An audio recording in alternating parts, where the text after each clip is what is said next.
Hello Internet, welcome back to another episode of Pokemon Emerald. In the last episode, we made it here to this route, whatever one this is, let's check, Route 111. And we caught ourselves our newest team member, our final team member, in fact, Carbon, the Coughing. I love Coughing, and I'm very happy that I actually have an opportunity to use one in an LP, because in Pokemon Soul Silver, I already had my entire team decided by the time we could catch Coughing. I was playing Pokemon Fire Red, so I couldn't catch Coughing. So yeah, I actually get the opportunity to use one for once, and I'm glad about it. And it got a Galarian form in the most recent Pokemon Direct, and that's just really cool, because that means 2 of my Pokemon did.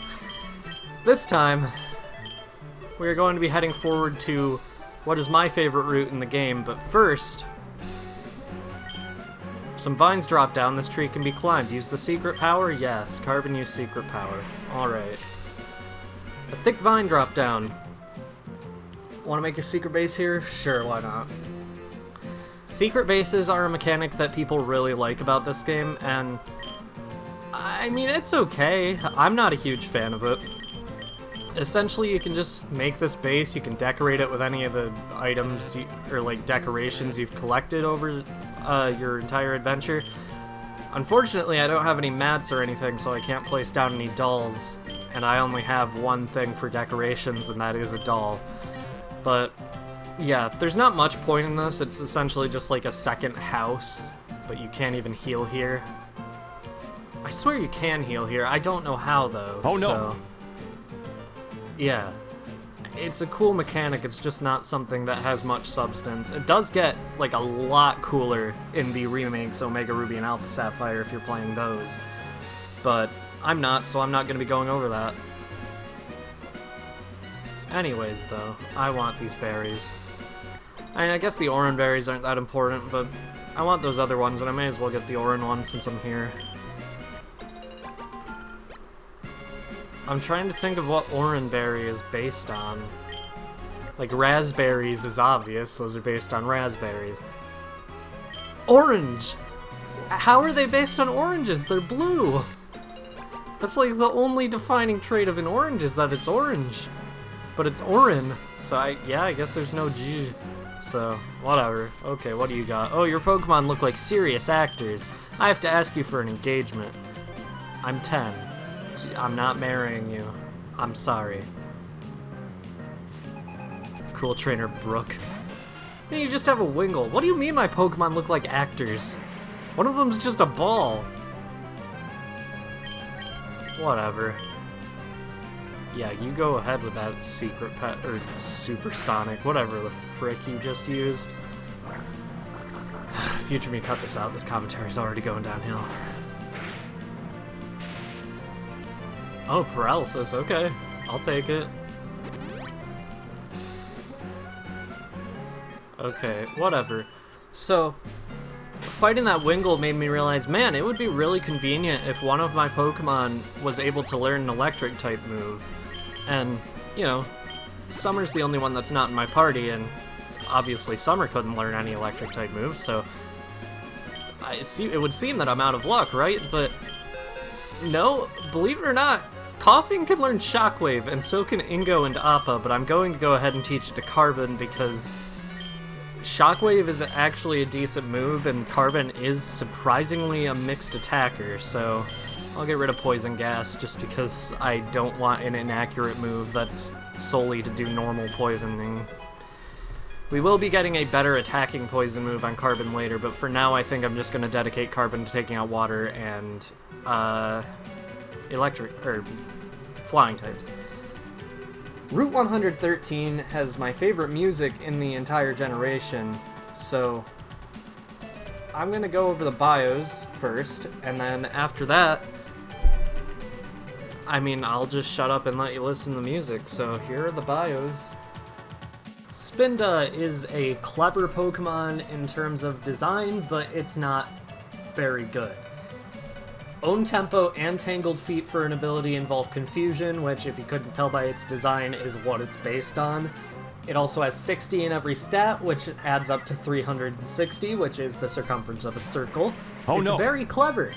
It also has a randomized pattern of spots every time you run into them. I believe there's somewhere around like 3 billion possibilities. It might even just be in the millions, I don't know, but there are so many possibilities that some of them just look identical, but they are different technically. It's very weird. I don't know why they decided Spindo was the Pokemon to do this with, but whatever. It's a really cool concept for a Pokemon. I just wish it actually had some use in battle. I'm tacking this on at the end here because, believe it or not, it actually does have some use in battle. It gets a move called Teeter Dance, which confuses every Pokemon on the field in a double battle, including your own. Not Spinda itself, but the Pokemon next to it. Teeter Dance is really good, it's 100% accurate, and I mean, if you're looking for a Pokemon that exists solely to confuse your opponents, Spinda's the way to go. Skarmory actually has use in this generation, hooray!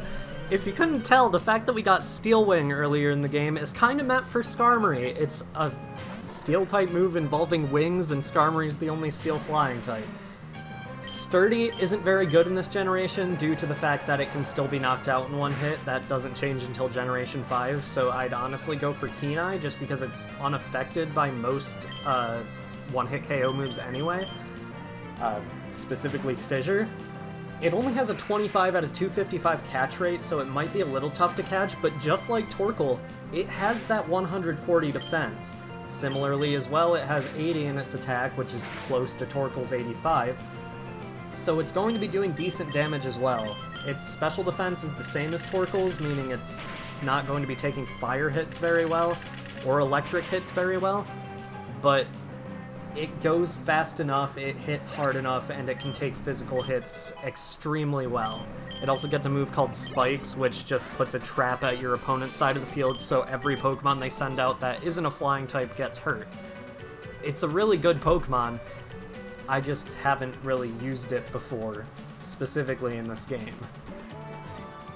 Alright, so now that those bios are done, I'm just going to walk through the route as normal, and actually I'll just take the time to train up coughing a little bit, and I'll let you listen to this music.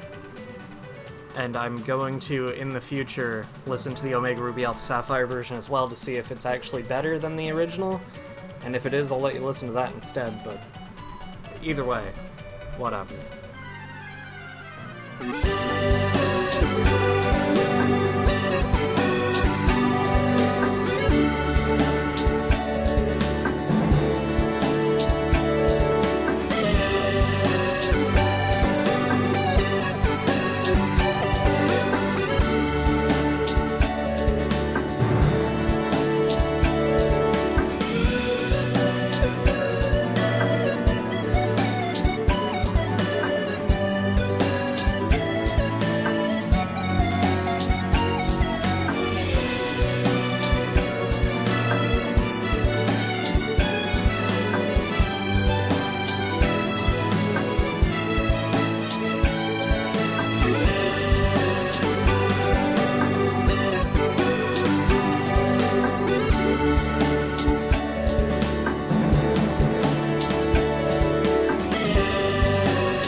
Alright, I think that's probably long enough.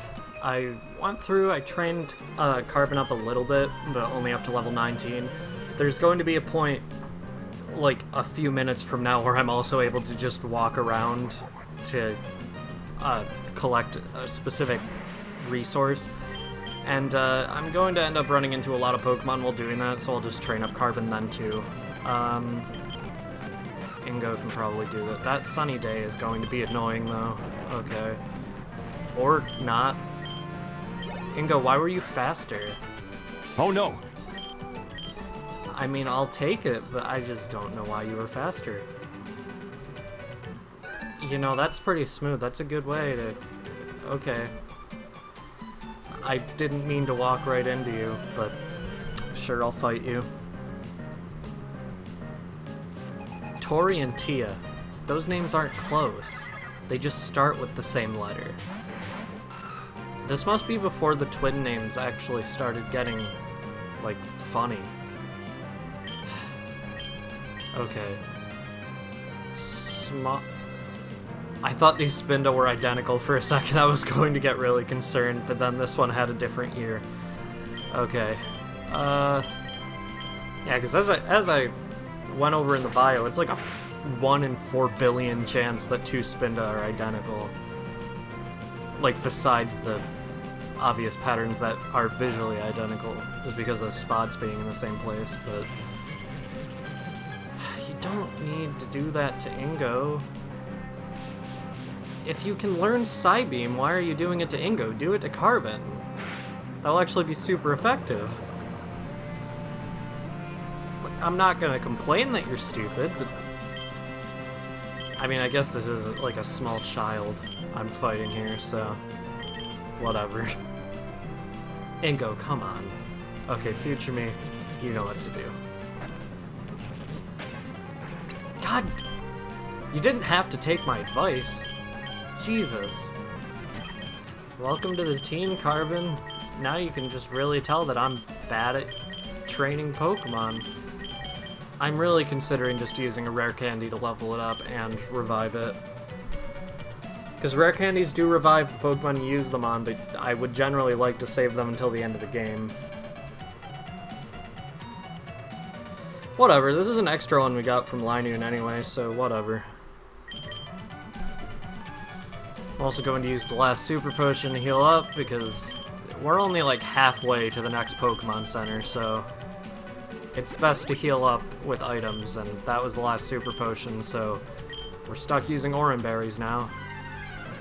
Max Ether, that's a pretty good item. Fully restores PP of 1 move.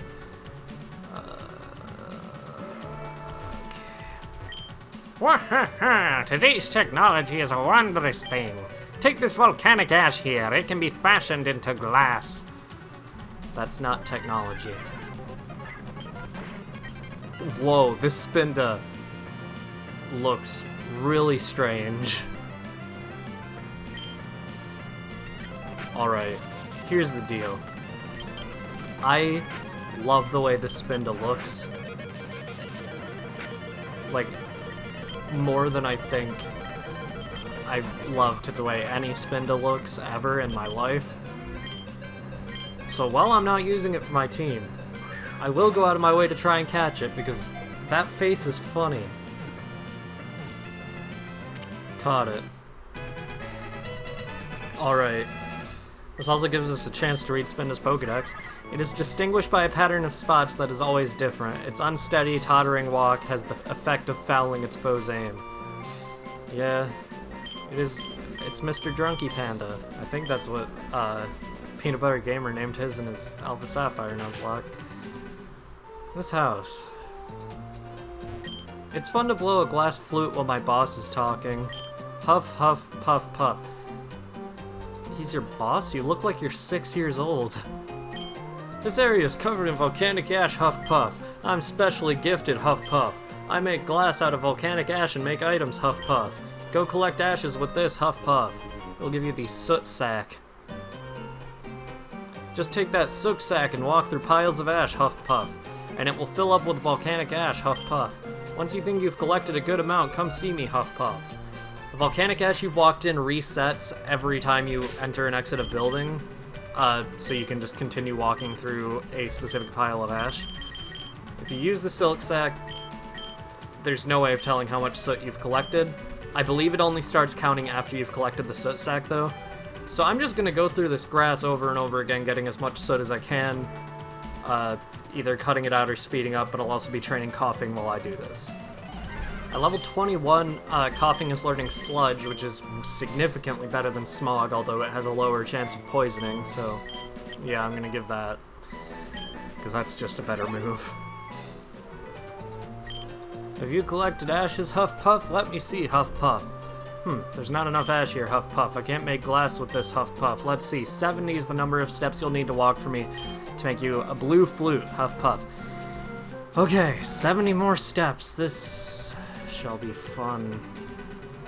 Oh, you've got a lot of ashes, Huff Puff. I'll make you a glass item, Huff Puff. Which one would you like, Huff Puff? You can choose between any of these flutes, or the pretty chair and pretty desk. Let's go for the yellow flute. The yellow flute, Huff Puff? There's not enough ash here to make that, though. Yeah, the amount of steps you need to make different flutes differs between all of them. The blue flute's the only one we have enough for. Just wait a little while, Huff Puff. Finish your blue flute, take it, Huff Puff. They're free, you just have to have enough ash to make them. If you have repels, you can just easily get a ton of ash to get all the flutes if you want them, but I really don't. Glass flute that awakens a sleeping Pokemon. I'm pretty sure this is infinite usage. I'm not completely certain if that's in Gen 3 or if it just begins in Gen 4, because, I mean, you can technically get infinite glass flutes in this game. But if it is infinite use, I'll put it on screen now.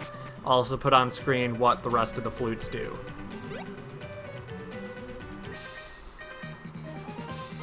And while that's going through the screen, I'll just be fighting these trainers that I didn't fight before.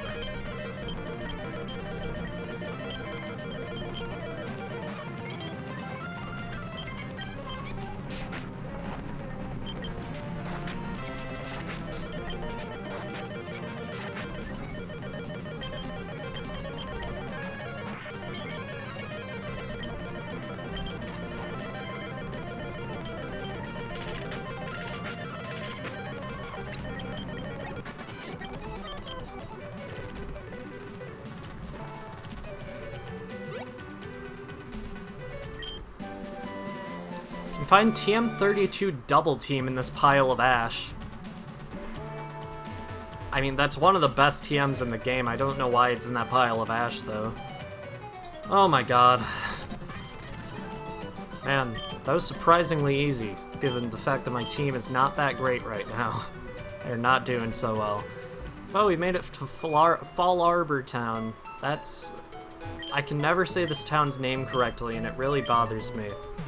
Anyway, though, I think that's enough for today, because we made it all the way here, and I want to get Summer from the PC.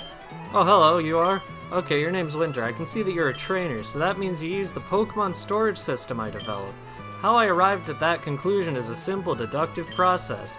You spoke to me because you wanted to access something on this PC. That is really simple.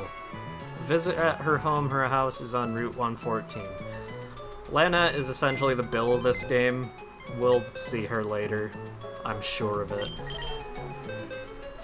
Oh, Spinda, you look so goofy. Okay. Let's get Summer. Out of here, Zigzagoon. Alright. Next time in Pokemon Emerald, we'll be going around Fall Arbor Town, seeing what there is to do, because, I mean, that's just what we do when we get to new towns. Our team's looking pretty good in terms of levels. I'm surprised Coughing is already all the way to level 22. But, I mean, I'm not complaining. It's a good thing. I'll see you guys then.